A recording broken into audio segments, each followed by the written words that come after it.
الحمد لله وحده والصلاة والسلام على من لا نبي بعده. أعوذ بالله من الشيطان الرجيم. سبحان الذي خلق الأزواج كلها مما تنبت الأرض ومن أنفسهم ومما لا يعلمون.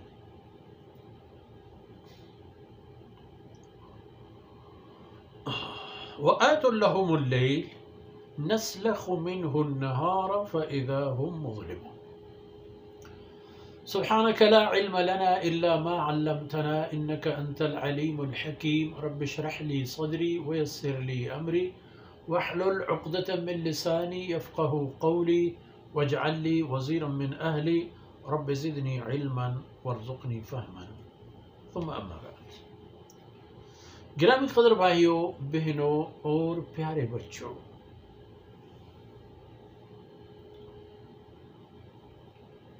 اللہ رب العزت نے ہمارے سامنے وہ حقائق ظاہر فرما دیے کہ جو ہمارے لیے روزمرہ کی دیکھنے لینے دینے کی چیزیں ہیں، لیکن ان کی اہمیت کا ہمیں تو پتہ نہیں وہ موجود ہیں. یہ کیوں، کس کے لیے، کس نے اتنے سارے انتظامات کیے، یہ سوچا اے بنی آدم؟ اگر یہ نہ ہوتے اور اکیلا انسان ہوتا تو کیا ہوتا؟ سبحان الذی خلق الازواج کلها، بے عیب ہے، پاک ہے ہر طرح کی نقص اور عیب اور کمزوریوں سے. وہ عظیم الشان ذات، اللہ ذوالجلال کی ذات کہ اس نے پیدا فرمائے ہر چیز. ازواج کا معنی ہر چیز، حیوانات سے لے کر جمادات، نباتات اور اشیاء کلها.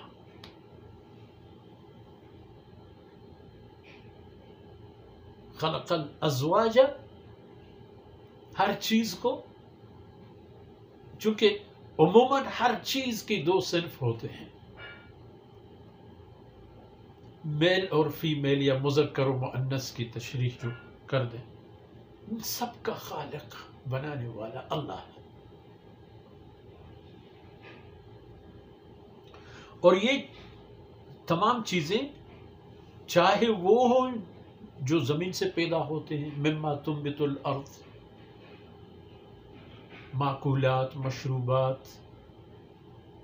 وہ پیداوار جو زمین کے اندر سے اللہ کے حکم سے، زمین کی ڈیوٹی پر اللہ رب العزت کے فرمان سے اور حکمت سے معرض وجود میں آتے ہیں. تنبت الارض یعنی وہ جن کو زمین اگاتا ہے. زمین اس لیے اگاتا ہے کہ زمین کو اللہ کی طرف سے یہی حکم اور یہی صلاحیت ملی ہے، اور زمین یہ کام کرتے اللہ رب العزت کی بندگی کر رہا ہے. یہ ایک ومن انفسہم، اور ہر وہ حالات اور کیفیات جو انسان کی اپنی ذات سے متعلق ہیں، چاہے نسلی تسلسل ہو یا انسان کی جسم سے پیدا ہونے والی دیگر صلاحیتیں اور استعدادات ہوں، یہ کل ملا کر ان کو بھی اللہ رب العزت نے پیدا فرمایا ہے. اس کی زبان میں قوت گویائی کسی اور نے نہیں، اللہ نے دی ہے. اس کے آنکھوں کی بصیرت اور روشنائی بھی اللہ رب العزت کی نعمتوں کی برکت سے ہے، اور کانوں کی کارکردگی بھی، اور جسم کے اندر بھی اللہ رب العزت نے جتنے اعضاء و جوارح رکھے ہیں، اور انسان کے مرکزی اعضاء جو اس کی سر ہو یا دل، اور دل کے اندرونی ساتھ ساتھ جتنے بھی ومن انفسہم، جو کچھ انسان کی اپنے جان اور جسم میں ہے، یہ سب وَمِمَّا لَا يَعْلَمُونَ، اور ہر وہ چیز جن کے بارے میں ابھی تک انسان کو پتہ ہی نہیں ہے کہ اللہ رب العزت کے اور کیا کیا مخلوقات ہیں. فرمایا خلق الازواج کلہا، یہ تمام اصناف کی جتنے بھی مخلوقات ہیں ان سب کا خالق اللہ کی ذات اقدس ہے. بس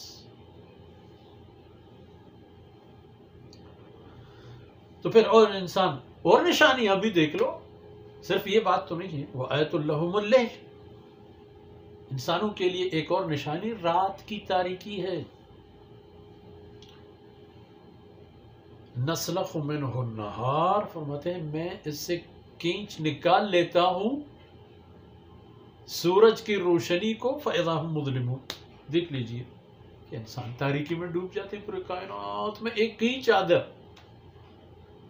اب اللہ کی شان، جہاں جہاں سورج غروب ہوتا جاتا ہے چادر کی لمبائی چلتے چلتے چلتے چلتے وہ نظام فلکی کے اعتبار سے اللہ رب العزت نے جو اس کا دائرہ مقرر فرمایا ہے اور اس کی حرکت کی جو اللہ رب العزت نے مقدار اور معیار مقرر کیا ہے، اسی دائرے میں گھومتے گامتے چادر لپٹتا چلا جاتا ہے اور بچھتا چلا جاتا ہے، اڑایا جاتا ہے مخلوقات کو.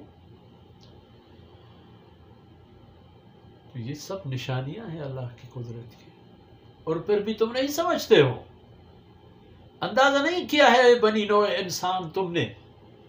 یہ ساری کارستانیوں کے محور اور مرکز تمہاری ذات ہے.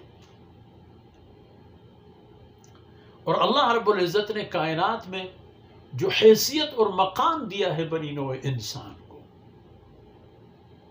ان مقام کی بنیاد وہ فرائض اور ذمہ داریاں ہیں جو اللہ رب العزت نے انسان کے سپرد فرما دی ہیں. کبھی انسان نے سوچا ہے کہ ان فرائض کی ادائیگی میں مجھے جو ضروریات ہیں وہ کہاں سے پورے ہوتی ہیں؟ یہ تو سب آپ کی ضرورتیں ہیں. یہ زمین، یہ خلا، یہ ہوا، یہ فضا، یہ چاند سورج، پوری انسانیت کی بھلائی کے لیے اور ان ضروریات کی بھلائی کے لیے بھی جو انسان کے روزمرہ ضروریات اور اس کے حاجت کی چیزیں ہیں. یہ سارا انتظام ہے. دیکھو، سوچو، سمجھو اور سیدھے رستے پر آ جاؤ اے بنی آدم. یہ دنیا کی زندگی سرمایہ ہے تمہاری آخرت کے لیے. ان معروضات کے ساتھ ہی آج کی باتیں اختتام پذیر ہوتی ہیں. اللہ رب العزت کوتاہیوں سے درگزر فرمائے. وصلی اللہ علی نبینا محمد وعلی آلہ وصحبہ اجمعین.